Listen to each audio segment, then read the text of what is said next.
than the wonderful charity that is Syria Relief and the work that they do.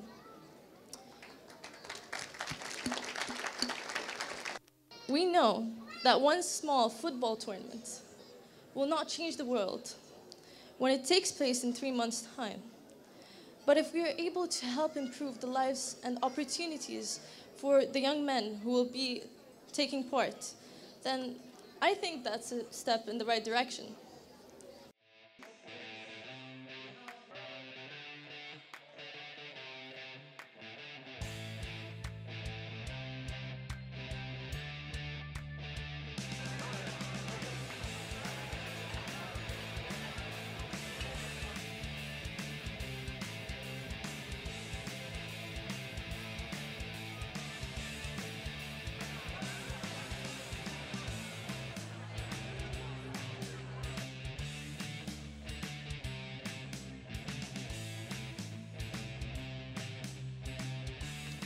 Good evening, everybody, and a warm welcome. First of all, thank you for your kind invitation, and it's wonderful to see such a full room. And we encourage people to donate and to also volunteer as a way of doing something practical to assist those who are in suffering. Thank you on behalf of the whole of humanity for what you're doing. What you do, yes, as Syrians, matters to Syrians. What you do as human beings matters to every man, woman and child on this planet. So Syria Relief, thank you for what you've done. In Turkey, in Aleppo, in Idlib, in Homs, in Damascus.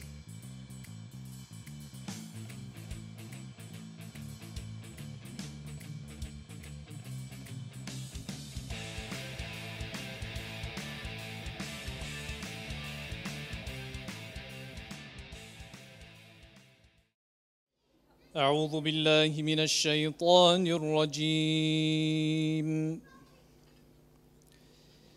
بسم الله الرحمن الرحيم مثل الذين ينفقون أموالهم في سبيل الله مثل الذين ينفقون أموالهم في سبيل الله كمثل حبة أنبتت 7 سنابل. Hereafter. On that note, if I can ask Dr. Saleh to please come to the stage. Dr. Saleh. Right. Today, it's a very brief talking about the National Syrian Project. Basically, I'm talking, first of all, I will talk about how we established the project and what we have achieved since being established, and then some story from a real story from the project. Our next speaker is Dr. Abdullah Mawas. Dr. Abdullah is, along with Syria Relief trustee Dr. Ayman Jandi, is on the council for the Syrian British Medical Society. And SBMS and Syria Relief have been working together for many years as close partners. Dr. Mawas, thank you, sir. Right, my name is Dr. Mawas. I'm a consultant gastroenterologist in West Suffolk Hospital.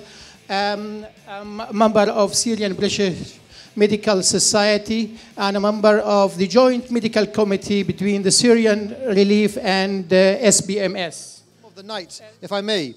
Our next speaker, we are very privileged to have Her Royal Highness Sheikha Al Thani of Qatar and Egypt. We are privileged, as I say, to have her tonight. Her Royal Highness has grown up between Egypt, the UK and the US. And she's been very deeply affected from a very early age about the much unnecessary suffering, particularly of the disadvantaged children and youngsters throughout the world. So from a young age, this seed grew in her, and from a young age of 14, she set up a charity. Its sole aim was to help the most vulnerable members of society, particularly orphans. The charity SATUC, its mission is to provide a brighter future for these children. Without too much further ado, if I may ask Her Royal Highness Sheikha Al Thani to please come to the stage. Thank you.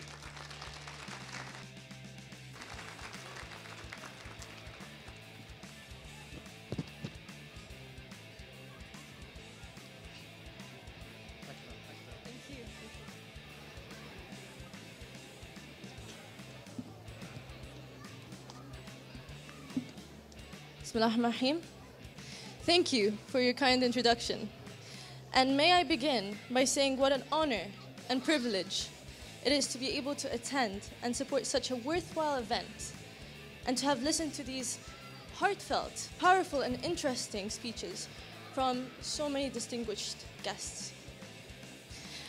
As you have just heard, the SATUC World Cup is a new international six-a-side football tournament for 14 and 15-year-old boys who have often had unimaginably difficult childhoods. Some are orphans, some are refugees, and all come from different places around the world.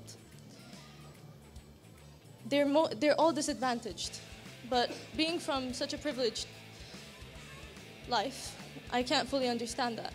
I'm not gonna lie and say that I know what pain they're living through, but we're trying. So far, we have confirmed Egypt's teams from Egypt, England, Honduras, Colombia, Algeria, Morocco, and the Philippines. And we are set to announce soon, as we are in advanced discussions with teams from Nepal, Emirates, and Jordan. And what is especially relevant to tonight's event is the presence of a team of Syrian refugees at our tournament, which will take place in Cairo at the end of August. Although the nature of poverty and disadvantagement is often very different depending on where you are in the world, for those in Syria at the moment, the world must look especially dark. For this reason, we at SATUC are very humbled to be welcoming a team of 8 Syrian refugee children to this year's SATUC tournament.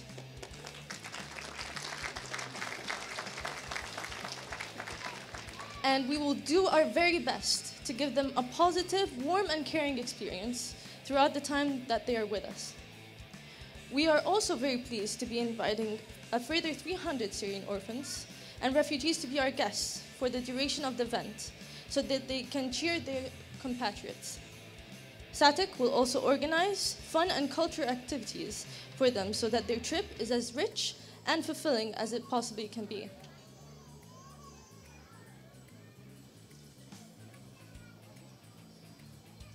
All new events need their supporters, and we are delighted to have a very distinguished list of official ambassadors who are working hard to make the experience as rewarding as possible for all these children.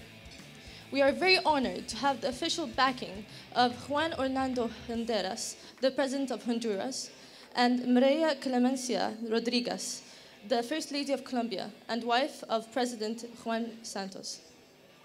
And also on board are the former Egyptian national team legends, Nader Sayed and Ahmed Hassan, as well as Hassan Shahata, who led Egypt to 3 African Cup of Nations titles, and Ahmed Choubeir, Shawki Gharib, Hadi Khashba, Hazem Imam, Aziz Bouderbel, and Shikabala.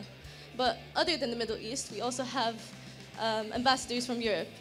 We have Jorge Luis Pinto, who is current Honduras manager, who coached Costa Rica to the last year's World Cup quarterfinals.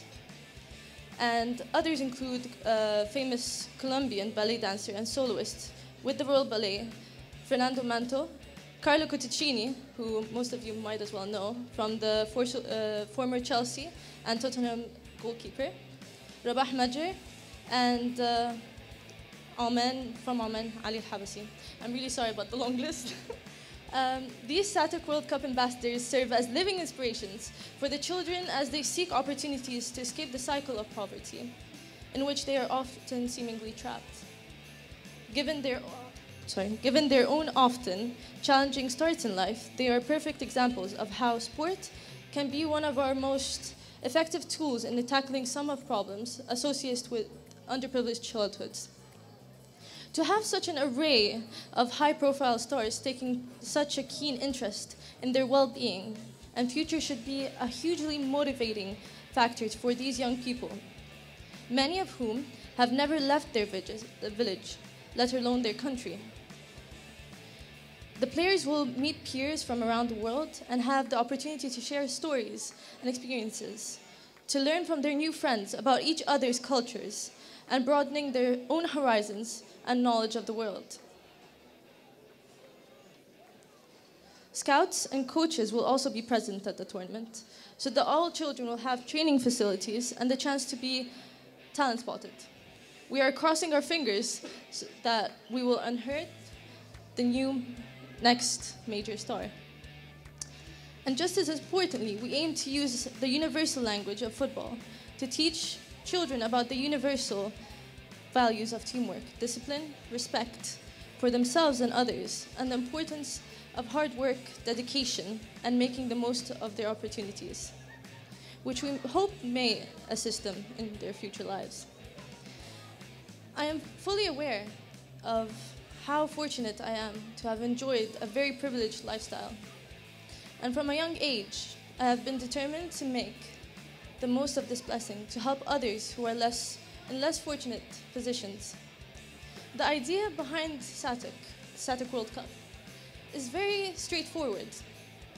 We, our ambassadors, supporters, media partners, and our sponsors want to do something, anything, to help some of these children who have already endured and continue to suffer from such terrible violence, abuse, and devastation in their young lives.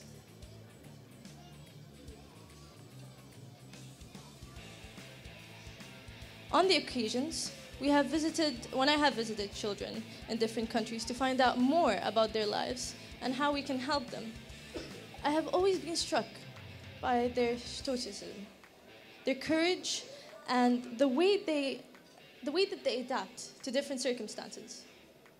But perhaps the most remarkable aspect of these trips have been the sense of ambition and of untapped potential within each and every one of these young people. Almost inevitably, the majority of images that we see in the brief clips on the news channels tend to portray that these children are helpless victims, or often a problem that many just wish would go away, or that they don't have to think about it. But it is SATUC's belief that we should not just view these young people as merely a mass of human statistics or a narrating issue that is not our concern because it's so far away, or actually rather embarrassing to have to think about it. Instead, we view them as remarkable, brave and talented young people who are desperate for a chance to learn and develop, to show who they are and what they are truly capable of, and to live good, safe, and fulfilling lives in peace and without fear of poverty and war, which we here are all living. That is why it is so inspirational for myself personally and for SATUC as a charity to be here tonight at an event which has brought together so many people from all backgrounds, ages, and professions who are committed to empowering the Syrian people and children to secure a better, brighter future for themselves. In particular, it is a genuine privilege to work with and support our friends at Syria Relief, who do such phenomenally important but often unrecognized work. It is very good to be reminded that despite the awful and depressing events that seem to unfold throughout the world every single day, there are many extraordinary people and charities who dedicate their time, money, and lives to easing the pain and trying to rectify these many wrongs. And it is very apparent that there is no finer example of this than the wonderful charity that is Syria Relief and the work that they do.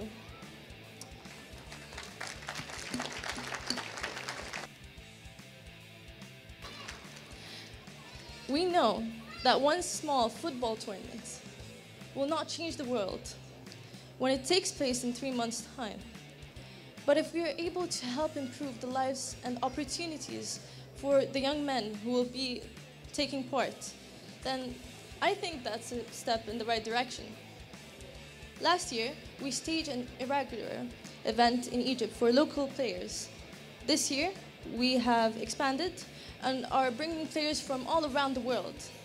And in 2017, we aim to have even more teams, and of girls as well as boys.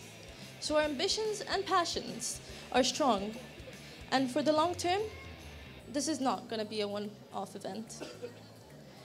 I have deliberately avoided footballing phrases or metaphors, but we know that the playing field of life is very big and varied, that there are good players and bad, and that there are many teams who have opposing views on how to play the game. But football also teaches us something very important. It teaches us that good and inspiration coaching can make a massive and positive difference. That the sport can help lift people out of poverty whilst also creating a great sense of community. And that so long as you are on the pitch, anyone is capable of scoring a goal. We very much hope that you would like to join us or support us in our work, and we'll welcome the opportunity to talk with any of you who would like to find out more about SATUC and the SATUC World Cup, or become more closely involved with what we are doing. Thank you all for listening. It's been very long. And a huge thank you to Syria Relief for hosting this great event, bringing us together, and for the benefit of the Syrian people and children. Thank you.